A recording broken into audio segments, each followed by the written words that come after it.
What's up, guys? Want to give you a quick update on the shop. Realize I've been slacking, haven't updated any videos recently. Been really busy getting the shop up to speed, getting house stuff done, doing shop stuff inside and outside, as well as picking up a few projects. So doing a quick video just to show you what I've been working on, and we'll let you know that we will start putting out more videos faster as we're working on the projects. But I'm finally at a spot where I can actually work on these. Weather's actually warming up a little bit, so I'm actually out here in short sleeves today. It's in the low 70s, but a lot better than the 30s and 40s. So have been working, but go ahead and show you what we've done. All right, so the first thing is I did get my plasma table put together.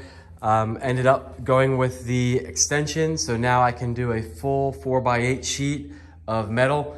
I'm probably gonna keep the sheets, still getting them done in 4x4 sheets. As you can see here, I've got a 4x4 sheet on this side, a 4x4 sheet on that side. This is actually 1/8 inch, 11 gauge, give or take, and then 16 gauge over there. So if I wanna just bounce back and forth without having to load and unload the table, I can do that. And I did get some test tank powder. That's why the water's now a green color. Helps cut down on rust, they say.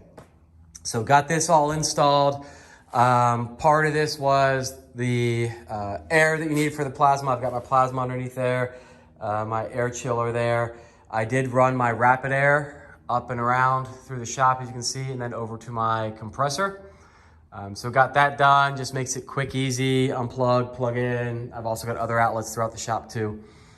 I've got my PC here where I do everything as far as getting it loaded in for the plasma. A new addition is this Baileigh 48 inch magnetic brake. Got this thing because I got rid of my old Woodward fab brake and absolutely love this thing.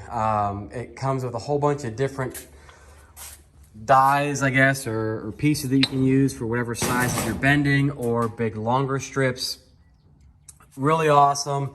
Does run off a 220, so I got a 220 wired here. Runs off of a foot pedal, but super, super awesome machine. So glad that I got that. Speaking of electrical, I also ran some electrical here and up over to the panel. I had a company come out just because I didn't want to get up and do the lights, but I ran a total of 6 high bay lights throughout the shop. These are Amazon ones. I'll put a link in the description. Work really, really good. Even with the shop doors closed, I don't have any issues without having light. There are some areas, as you can see, a little bit over towards the edges that don't get as much light. I may eventually do some fluorescence or something just right across the top sections, but all in all, it lights up just fine. I did get this spray booth here. It was a plasma coating spray booth. A local guy had it. He actually built these stands that are nice because they kind of twist around and they're removable. So if you want to put something on there to powder coat, you can. He also had a light and some stuff to hang on it. I've been using it temporarily just to spray can some stuff, but I have ordered a powder coating oven from Columbia Coatings, which hopefully by the end of April I'll have, and that'll go next to that. So right now, this booth is, I think, a 4x4. The oven is like a 2 foot by 3 foot. That's gonna go there. So smaller stuff, can't do any full frames, but most of the stuff that I need, it should work perfect. As you can see over here, I've got my rapid air plugged in. I also did a little quick connect. I've got some metal laying up there, but quick connects back in there. And then I've got the compressor there, just some storage, another outlet right there. This is kind of where I'm doing all my grinding, etc., for cleaning up stuff that I plasma cut. I did pick up this magnetic chuck, whatever you want to call it, which is great. When you're grinding small stuff, you can put it there, lock this down, and then it's magnetized and really won't slide around anywhere. Obviously, this isn't a good example to use, but super awesome tool. Again, I got that on Amazon. It's heavy, but it works great for small pieces to hit them with a flap disc and not have them go flying everywhere. Did some organization. So my engines are going right here that I'm gonna be working on eventually. Still got some house stuff, as you can tell there, but then going into some of the storage. Here, I'll walk back here in the corner. Kids four-wheeler, I gotta fix a fuel line on that that's leaking. Got to clean up some more stuff in here. This is probably where I'm going to put my sheets of steel that I have leftover space, like that one as an example. All of the toolboxes I put along here. Again, guys, this is a work in progress. So I have my 3 toolboxes down through here. Again, these Craftsman boxes are some of the best I think you can get for the price. And then I started with my shelving down through there. Again, works great. That's the Sam's Club. I haven't expanded it because I did get in my lift. So as you can see, my Benpack 2-post lift is here. It is not unboxed because I need to test the concrete. I'm not 100% sure that the concrete is deep enough for it. It should be, but not sure. And then the rest of that's just kind of storage and junk that's thrown in the corner. So as you probably can tell, I've got both the wagons here, the 57 and then the 60 Nomad. Haven't really done much with this besides put a couple more scratches in it because, as you can see, fender fell off the 57. Yeah, that wasn't good, but getting it cleaned up. It is getting into car show season, so first show that this will be going out to is Maggie Valley for the mini truck Nats. Then we have new project, which is a IROC Camaro. It's an 86. These front wheels I had bought for the 57, but needed to put them on here to get them to move around. So it is filthy. It has been sitting in a shop for many years, and then it went to outside being covered for many years. I believe that the tag on it, let's see, 2007. So basically 16 years that it's been sitting. The fuel pump is shot or there's turpentine in the tank. So they already had gone and done the fuel access door, which all the 3rd gens pretty much have to do. I cut the lines and got a Amazon transfer pump, battery powered one. So I'm gonna be trying that to drain the turpentine out before I put in fresh fuel and a fresh fuel pump. I went ahead and bought all that. Its body, for the most part, is in good condition. It does have T-tops, so therefore it has rust in the floor. So some small patch panels I'm gonna have to make in the floor over there. It does have all the interior. You probably saw me stepping over that before. Seats are in relatively good shape, but you can see, I mean, it's dusty. This thing has been sitting for a while. Don't know if you want to call it a bargain find or not, but I guess you could if you wanted to. So I got this. I really didn't want to get it. I went to go look at a square body ramp truck, and just for the frame for another project, which I'm going to show you guys, the square body ramp truck, I got that, and the guy was like, oh, I also have this Camaro over here. I didn't think anything really of it because it was a 3rd gen. I'm not a huge fan of them. But then when I saw it was an IROC and how good of a condition it was and what he wanted to sell it to me for, it was a no-brainer for me to get it. So again, body's pretty straight, a few dents here, some chipping there. Biggest thing is this rear quarter was probably painted at some time, so it's cracking, and don't think I'll be able to clean that up. But all in all, for the price I paid for it, I had to pick it up. So and parts are relatively cheap for this too. The plan with this one right now is just make sure I can get it running by doing the fuel pump. He said it ran, but we always know how that goes. So I'm going to make sure I get it running first, and then if it does run and drive, then I'll figure out what to do with it next. So that's pretty much it for inside. So now I will go and show you some of the outside stuff. So first thing is I got some gravel extended here for the front of the shop, and then back towards my house, there's a driveway going out to the main driveway. My garage doors did get put in. Went with all black doors with windows at the top just to get some light in there. They don't have to run the lights if I don't want to. So these are 2 10x10 doors with the windows at the top. They are insulated, and then the roof is insulated inside. So if I eventually want to go and insulate all the walls and have a fully insulated shop, I can. So the first project I bought up here in Tennessee and haven't really posted much about is this right here. So this is a 1970 C50 dump truck. It is pretty darn clean. This is going to be the big project. It does have a little bit of rust here on both sides. Pretty much all these trucks, that's where they rust, where the front end meets this little fender extension. Inside, super solid. I drove this thing from Kentucky, which is a 3-hour drive in a normal car. It ended up being a 5-hour drive home with my buddy Elvis. I will post some videos of that ride when I do the full video on this truck as I start working on it.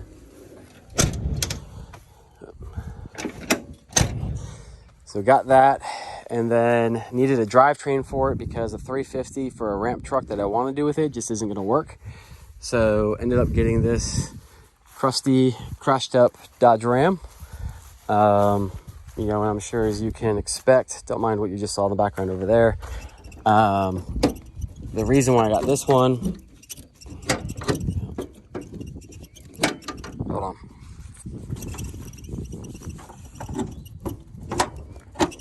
There we go. Is it has a 12 valve P-pump Cummins in it. I think it's unmolested. I haven't really looked at it to see if the fuel plate's been messed with or anything. Does not have a trans, so we'll have to get a transmission with it. But it is a running and driving 12 valve Cummins. So that'll be a great pusher for, not pusher, but great drivetrain for the ramp truck. Ramp truck, you can see I have more gravel over here. The ramp truck I got is over here. You can see I also set up a little bit of a shooting range back in the corner with some moving targets. Ramp truck is over here. It's a square body ramp truck. The bed on it is absolutely terrible. I have no idea what they did with that thing, but the frame is really all I'm going to use on this. I may save the cab for another project at another time.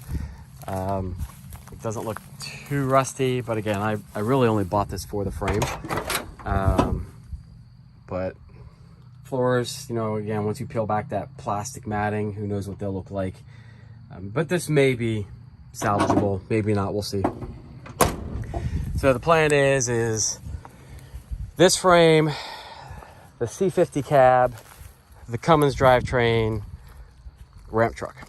So, and then recently I just found a guy was closing up a junkyard. He needed to get stuff out and got 2 S10 frames. You know, obviously everyone uses those for swaps, and then 3 47 to 54 Chevy GMC trucks. So I got these tucked back here for right now. Pretty rusty and crusty, but you know, I think it probably got enough that I can make at least one decent truck out of one. Maybe 2 if you did, you know, a stretch on some stuff, but they do have some good parts. You know, each one has, like, that one has a driver's door, this one doesn't. This one has a passenger door. I don't think that one does. This one doesn't have a driver's door. So mixture of stuff in here, but enough parts. And it was $700 for all 3 trucks and the 2 S10 frames. Worst case, I can use the S10 frames for something else or sell them. We'll see. But you know, I had to grab them at that price. So these were, at least 2 of them were GMCs, because I do have the GMC front end, which I'm not a huge fan on. I prefer the Chevy, but you know, it's there and on them. This one has obviously no wheels. This one has no rear end. Leaf springs are kind of hanging out, but the cabs don't look too bad, which is the reason why I grabbed them. Is you can always use the cabs for yard art, or someone needs a cab for something. This one obviously has no wheels underneath it either. Does have the frame. This frame, if I remember correctly, is pretty crusty. But again, I've got the S10 frames. But the cab, this one's got some dents up on the roof, but besides that, it's pretty clean. This one, obviously you can see floors, the dashes always get rotted out in these. But there is enough that you could probably make something out of it, or at least cut it up and sell patch pieces for people that want it. Who knows? So, and then on this side of the shop, sorry, I'll walk you over here. Again, I did this crushed gravel wide enough, obviously, to be able to fit some cars and hide them back here. May go a little bit wider, but kind of did the same thing down that side of the shop as well too. So still got more room to fit more junk back here. My neighbors haven't complained at me yet. Sorry, Maddie and Justin. But plenty of room, kind of hidden from the house, but we'll be able to eventually get working on some of the stuff. All right, guys, well, thanks for watching. Let me know what you think about the shop progress I've gotten done over the past couple months, some of the new projects, what you'd like to see on them. If you'd like to see any videos on the plasma table and how I do stuff with that, cut stuff out, design stuff, whatever it may be. I'm going to be working on some potential frame stuff. Been doing a lot of race car brackets up here in this area. A lot of dirt track guys, that sort of stuff, or lifted trucks need 4-link brackets. So I've been pretty busy cutting a lot of that stuff out.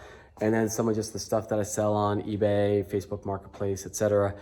Thought it was a no-brainer though to get the powder coating and get that set up because a lot of people want it with what I'm cutting. So may as well be able to go ahead and cut it, powder coat it for them, and ship it on its way. But let me know what you guys think. I promise you I will be putting out more videos here soon over the next couple weeks. First thing I'm gonna be working on again is a Camaro, just to get that done running and driving, move it around a lot easier. Then hopefully figure out the concrete situation to get my lift in, because I really need that to do the ramp truck, getting all that stuff, lifting cabs off, just a lot easier with having a lift. So I know I've done lift off cabs before without having a lift, but if I've got it sitting there, paid for, may as well use it if I can. So gonna be working on that, gonna be doing some engine stuff. Obviously need to start building some LS engines for that. My 6-liter, I've also got Rigo's 5.3 that I'm trying to be building at the same time. Both of those are going to be built for turbo. So those should be fun little projects. But thanks for watching. If you haven't, please go ahead and subscribe, like the video, and see you soon.